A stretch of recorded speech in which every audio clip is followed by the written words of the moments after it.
Hi guys! Thanks for joining today's training. My name is Kendra and I'm part of the employer team and we'll be going over fairs on Handshake.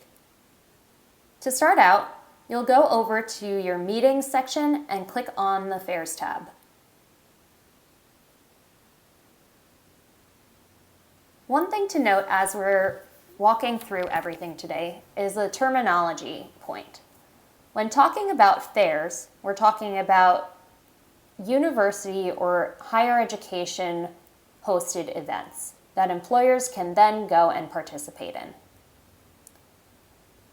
When you click on the Fairs tab, you'll see every career fair that has happened in Handshake or is going to happen in the future.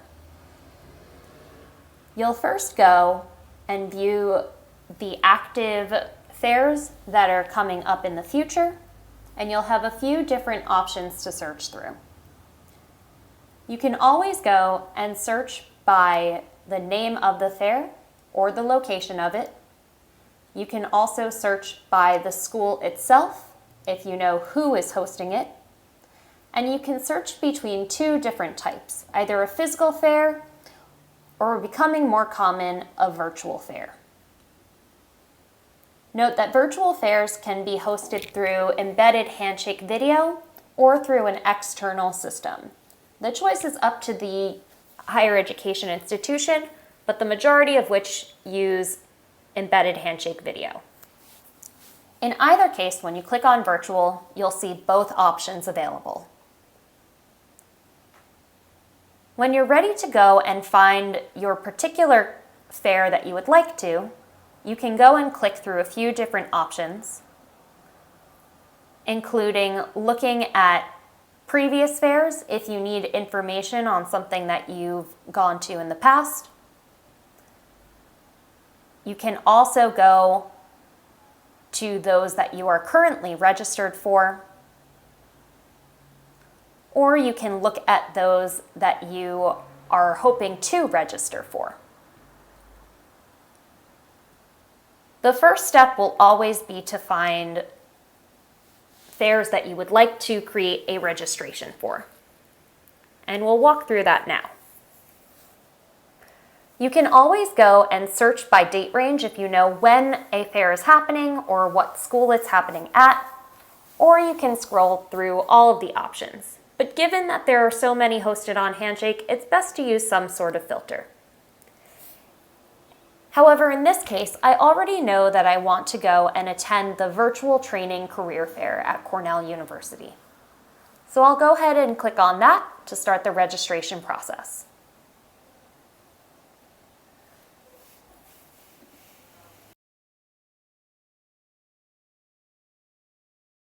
Page. I'll have a few things that I noticed, including details about the fair. I can see any employers that are already signed up for it, and I'll have a few more tabs that appear once I've completed my registration. To start out, I can either go and view the details, or I can go and click the registration button.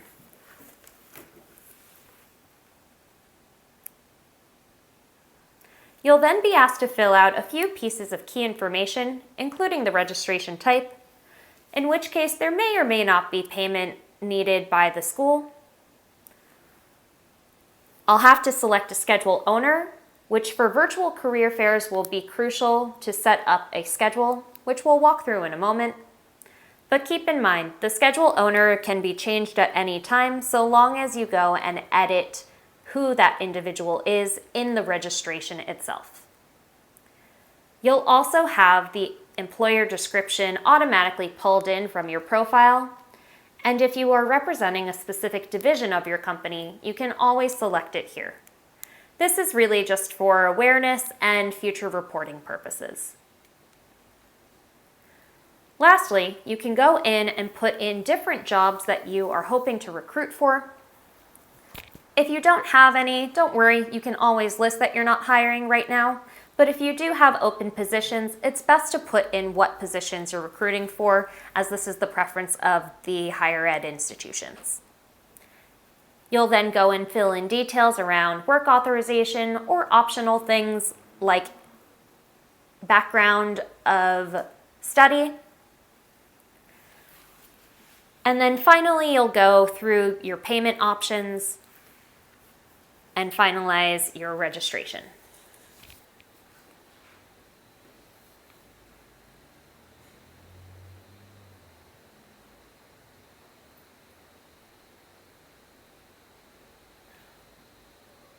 Once you've created your registration, you'll then be able to go and create the rest of your schedule for any virtual fairs and simply follow the instructions for any physical fairs. Universities will also take some time to approve your registration, so give them a few days to finalize this before trying to reach out to see what's going on with your registration. Now let's walk through what it looks like when you have been confirmed with your registration and you're ready to create your own schedule. As the schedule owner, you'll first see an option to say set your schedule. You'll also see a few new features like RSVPs, and for those using the virtual event management platform for premium, you also see a check-in kiosk. We'll walk through that part in our virtual event management walkthrough. If you need to go ahead and make any changes to your schedule owner, you'll have the ability to do so here by going to your registration page. And from there, you'll be able to dictate who will create the schedule itself.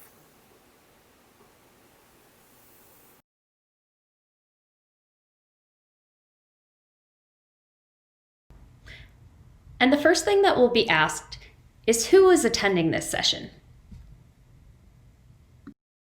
Let you select various team members to attend the career fair, either for group sessions or one-on-one sessions. Before deciding who attends what, you'll need to first add them into the overall career fair. And if you notice that your teammate does not yet have a Handshake profile, they'll need to create one in order to be added. You can either add them manually through the Add Teammate Manually button, or send them an invitation link with one of a few different role types. Any core user has options for recruiter roles or representative roles, and premium users will have additional functionalities. We'll be sure to go through the different role types in a separate training session. But premium users will have ambassador, student ambassador, and hiring manager. Everyone has recruiter and representative roles. When you're ready, you'll go and send the URL to your teammates via email or Slack so that they can go and click on the link and create their own Handshake account, and they'll then be able to be added to the career fair. Once that's created, you can always search by name for your team member or go through the list alphabetically. You'll need to go and add in the participants that you would like for the career fair. And in this case, I'll select myself, as well as my colleagues Anthony and Ben, to participate in various sessions throughout the career fair. Once you've selected these different options, you can go and add your team, and you'll then be asked to create a group session if you would like to. You'll have the option to select yes or no. You don't need to create both group and one-on-one sessions, but you do need to create at least one of the options. Most employers, however, choose to do a combination of the two. Regardless of what type of user you are, either core or premium, you will have an option to use Handshake embedded video for the career fair. Premium users also have an option to use embedded video in employer-hosted events through a separate module, which we'll discuss later.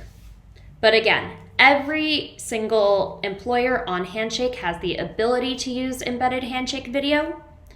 If they, for some reason, need to use an external video for things like security purposes, they can do so by selecting the external video platform option. However, it's very important to note if you do use an external video platform, you cannot go backwards and then use Handshake video for the time being. You'll then need to fill in a few other details. Premium customers with the virtual event module do have the option to record the session, but for the time being, we'll just say no. And from there, you'll want to create a very descriptive title and overall description so that students know which group session to sign up for. This should be pretty straightforward, outlining who will be there and what the topic of discussion will be. There can be things like meet and greets, panels, ask me anything sessions, and you'll just want to encourage employers to be as descriptive as possible so that they get the right audience.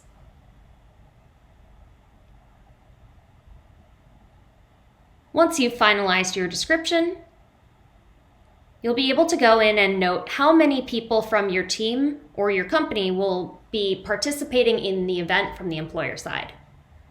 You'll then select a time slot, and you'll notice that there are only 30-minute sessions available throughout the duration of the fair. At this time, group sessions are hard-coded to be 30 minutes apiece, but you can always add in more group sessions as needed. You'll again want to put in your descriptive titles and descriptions. And as you go to pick your specific time, you'll notice that you cannot book a slot during the same time as another group session. So you'll go and select an open time slot and then confirm your sessions. You'll then decide who is participating in which group sessions and assign your team. You'll then be asked if you would like anyone to lead one-on-one sessions. If so, you'll go and click Add One-on-One Session for each individual who should host them, and you have the option to put in required qualifications so that only students that meet those criteria are able to book a one-on-one slot with you. While this is a helpful tool for some, it should be used with caution as it can lead to not enough students signing up for your particular slots. You can use things like graduation date, school year, GPA, or major, as well as work authorization. But we found through early research and user testing that if you do put in too many qualifications, again, you won't have enough folks sign up. So we do have an automatic pause for any qualifications 48 hours prior to the fair, which employers can always opt out of. But again, note that the default is to leave this active, and employers will need to elect to opt out of it if they want their qualifications to be on the whole time. Keep in mind, employers can always change their qualifications, and we'll walk through how to do that in a moment. In this case, I'm also going to add one-on-one sessions for Anthony, just without any qualification needs. And then finally, I'll assign my team. Again, if you ever need to go and make changes to your qualifications, you can do so after assigning your team, so don't fret if you need to make any adjustments. Once you've assigned your teams to both group and or one-on-one sessions, you'll go and review the overall schedule, and then confirm your schedule and invite your team.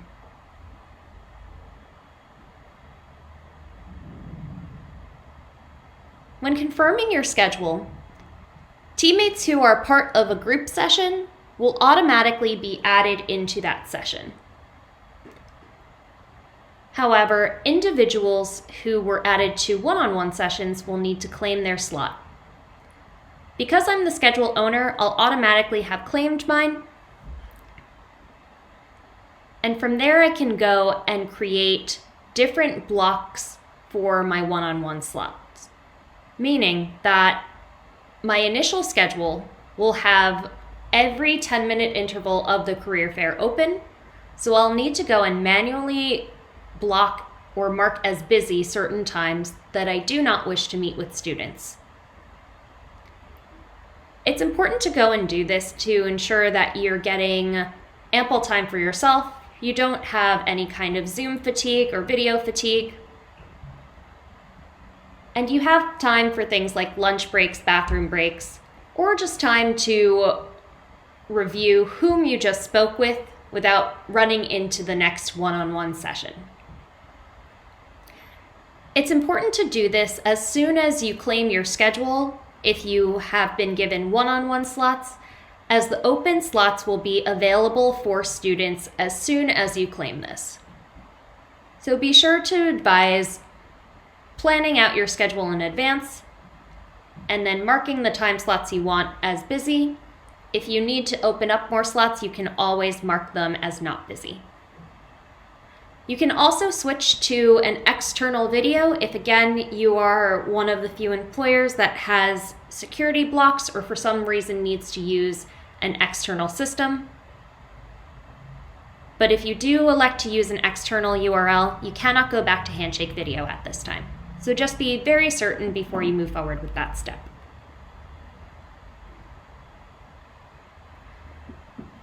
Lastly, if you do need to make any changes to your schedule, you have a few options. You can always go and add additional team members to existing group sessions. You can go and create new group sessions where you'll put in that same initial information you were asked with descriptions. You can also make updates to existing group sessions if you need to change the descriptions or the number of people participating. And if you ever need to do things like transfer schedules to team members, you always have that option. However, it's important to note that you can only transfer the entire schedule at this time. To transfer a schedule, you'll go and select whose schedule you'd like to transfer, and you'll notice that you can't transfer someone's schedule to someone who already has a schedule. In this case, I can't transfer Anthony's schedule to myself, even though no students have booked times with us yet. But I can transfer Anthony's schedule to a brand new user in my organization like Luke. And you'll see that immediately Luke has taken over Anthony's full schedule. And he'll still need to go and claim things like the one-on-one slots, even if Anthony has already done so. Once he claims it, he can go and make those edits as we discussed before. And if there's ever a case, you can always go and remove someone's entire schedule if they need to bow out last minute as well. Lastly, you can always go and edit one-on-one qualifications at any time. You'll just need to select the individual whose qualifications you're editing. And this can be used ahead of time, even if you have your qualifications on pause. And lastly, most importantly, if you are using Handshake Video, you can always use the test environment where you can invite yourself as well as other colleagues to test out what the video capabilities will look like. Once you've selected who will be using the test environment, you'll be given a session link that is available for 30 minutes to test out things like your video, your audio, share screen mechanisms, and ensure that everything works within your IT requirements. If you do have any issues though, you can always advise our employer partners to check out our troubleshooting tips, where they will have all of the requirements that their IT department may need. Once you do have participants coming in, you can always review who has signed up for your various sessions by going to the RSVPs tab. You can always sort this by group sessions or one-on-one sessions. You can always look at things like schools as well if you have additional requirements. And for premium customers, you can look at candidates that you sourced through segments and campaigns. And for premium customers that are using additional modules like the virtual event management module, you can also have students check in during the event as opposed to just seeing RSVPs. We'll walk through some more details of virtual event management in another session. Thanks for joining.